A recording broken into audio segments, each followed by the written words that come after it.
किशोर निकम कोकणीतील अत्याचाराला बळी पडलेल्या माझ्या ताईच्या स्मृतीस आणि सीमेवर शहीद झालेल्या माझ्या बांधवांना मी आपल्या सर्वांच्या वतीने विनम्र अभिवादन करते आणि माझ्या मनोगताला सुरुवात करते।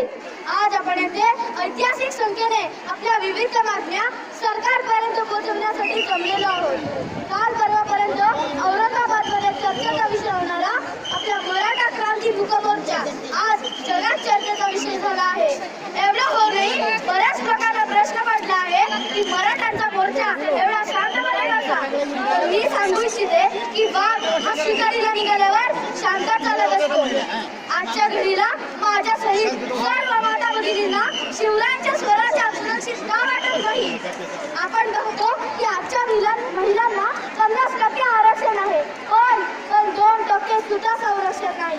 350 वर्षांपूर्वी म्हणजेच शिवरायांच्या काळात याच महिलांना आरक्षण नव्हते, पण 100% संरक्षण होते। तुम्ही जर उद्या त्या जिजाऊचं रक्षण नाही केले तर तुम्हाला भविष्यातील शिवा कसा दिसेल। ॲट्रॉसिटी कायद्याअंतर्गत माझ्या कितीतरी समाज बांधवांचे आयुष्य उद्ध्वस्त झाले आहे। आरक्षण नसल्यामुळे माझ्या कितीतरी ताईदादांच्या भविष्याची दारे बंद झाली आहेत।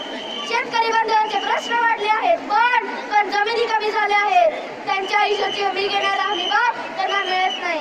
मग आता तुम्हीच सांगा, खरंच या शेतकरी राजाच्या रक्षणाची जबाबदारी आपली नाही का।